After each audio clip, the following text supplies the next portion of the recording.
श्री दुर्गा सप्तशती नवा अध्याय। निशुम्भ वध। राजा ने कहा, भगवान, आपने रक्त बीज के वध से संबंधित यह देवी के चरित्र का अद्भुत महात्म्य मुझे सुनाया। अब रक्त बीज के मारे जाने पर अत्यंत क्रोध में भरे शुंभ और निशुम्भ ने जो कर्म किया उसको मैं सुनना चाहता हूँ। ऋषि कहते हैं कि हे राजन, रक्त बीज तथा अन्य दैत्यों के मारे जाने पर शुंभ और निशुम्भ के क्रोध की सीमा न रही। अपनी विशाल सेना का इस प्रकार वध होता देख निशुम्भ क्रोधित होकर देवी की ओर दौड़ा। उसके साथ असुरों की प्रमुख सेना थी। उसके आगे पीछे तथा दाएं बाएं बड़े बड़े असुर थे जो क्रोध में भरकर ओंठ चबाते हुए देवी को मारने के लिए आए। महापराक्रमी शुंभ भी अपनी सेना सहित मातृगणों से युद्ध करके चंडिका को मारने के लिए क्रोधावेश में आया। तब शुंभ और निशुम्भ के साथ देवी का घोर संग्राम छिड़ गया।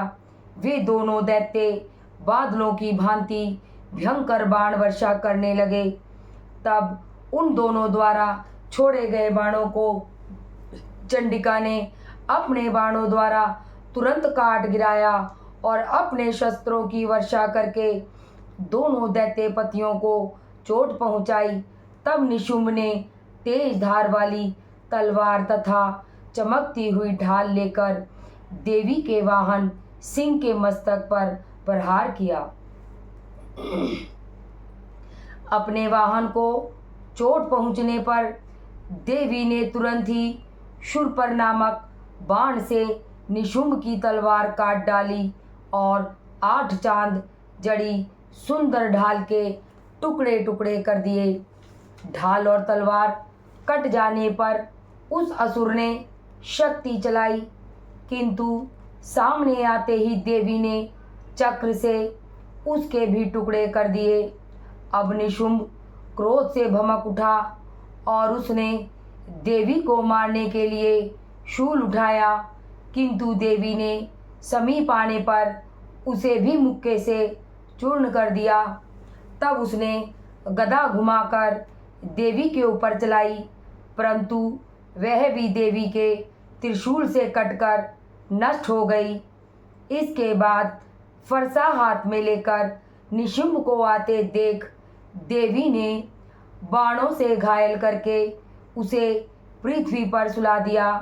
अत्यंत पराक्रमी अपने भाई निशुम्भ के धराशायी हो जाने पर शुंभ अत्यंत क्रोधित होकर अपने रथ पर सवार श्रेष्ठ आयुधों से सुशोभित अपनी 8 भुजाओं से सारे आकाश को ढककर अंबिका को मारने के लिए आगे बढ़ा। उसे आते देख देवी ने शंख बजाया और अपने धनुष की प्रत्यंचा का घोर शब्द किया। फिर समस्त दैत्यों के तेज को नष्ट करने वाले अपने घंटे के शब्द से सभी दिशाओं को व्याप्त कर दिया। फिर सिंह ने भी बड़े बड़े गजराजों के मद को दूर करने वाली अपनी दहाड़ से पृथ्वी, आकाश और 10 दिशाओं को गुंजा दिया।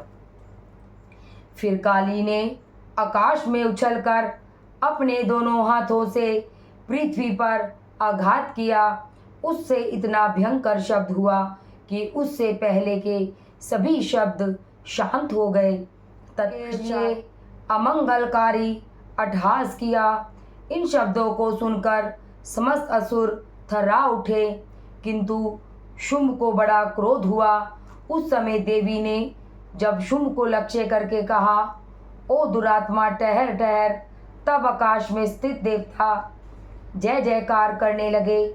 शुंभ ने आगे बढ़कर ज्वालाओं से युक्त अत्यंत भयानक शक्ति चलाई। अग्नि के समान आती उस शक्ति को देवी ने बड़ी भारी उल्का से हटा दिया। उस समय शुंभ की गर्जना से तीनों लोग गूंज उठे। हे राजन, उसकी प्रतिध्वनि से वज्रपात जैसा जो भयानक शब्द हुआ, उससे सब शब्दों को जीत लिया। तत्पश्चात शुंभ द्वारा छोड़े गए बाणों को देवी ने और देवी के चलाए बाणों को शुंभ ने अपने अपने भयंकर बाणों द्वारा सैकड़ों हजारों टुकड़े कर दिए। तब क्रोधित हुई चंडिका ने शुंभ पर शूल से प्रहार किया, जिससे वह मूर्छित होकर भूमि पर गिर पड़ा। उसी समय निशुंभ को चेतना हुई। उसने धनुष हाथ में लेकर बाण वर्षा करके देवी काली तथा सिंह को घायल कर दिया। फिर उसी दैत्य ने 10,000 बाहें बनाकर चक्रों के प्रहार करके चंडिका को आच्छादित कर दिया। तब दुर्गम पीड़ा नाश करने वाली भगवती दुर्गा ने कुपित होकर अपने बाणों द्वारा उन बाणों तथा चक्रों को काट गिराया। तब निशुंभ हाथ में गदा लेकर अत्यंत वेग से दौड़ा।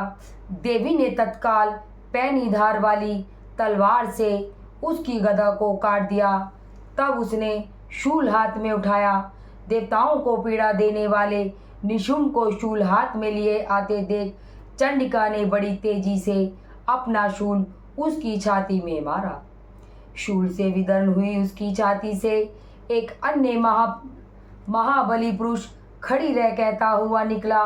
उस निकलते हुए पुरुष की बात सुनकर देवी अट्टहास कर हंस पड़ी और खड्ग से उसका मस्तक काटकर पृथ्वी पर गिरा दिया। तत्पश्चात सिंह अपनी दाढ़ों से दैत्यों की गर्दनें कुचलकर खाने लगा। उधर काली तथा शिवदूती ने भी अनेक दैत्यों का भक्षण कर लिया। कुमार कार्तिकेय की शक्ति कुमारी ने अनेक महादैत्य नष्ट कर दिए। ब्राह्मणी के मंत्रपूरित जल से तेजहीन होकर कितने ही दैत्य भाग खड़े हुए। अनेक दैत्य महेश्वरी के त्रिशूल से छिन्न भिन्न होकर खेत रहे। ब्राही ने अपने थूथन की चोट से कितनों का कुचुम्बर निकाल दिया। वैष्णवी ने भी अपने चक्र से दानवों के टुकड़े टुकड़े कर दिए। इंद्री द्वारा छोड़े गए व्रज से अनेक दैत्य प्राणों से हाथ धो बैठे। इस प्रकार कुछ असुर मारे गए, कुछ युद्ध क्षेत्र से भाग गए तथा कितने ही दैत्य काली शिवदूती तथा सिंह के ग्रास बन गए। इस प्रकार श्री मार्कंड पुराण में सर्वाणिक मनवंतर की कथा के अंतर्गत देवी महात्म्य में निशुंभ वध नामक 9वां अध्याय पूर्ण। बोलो श्री भगवती की जय, दुर्गा माता की जय।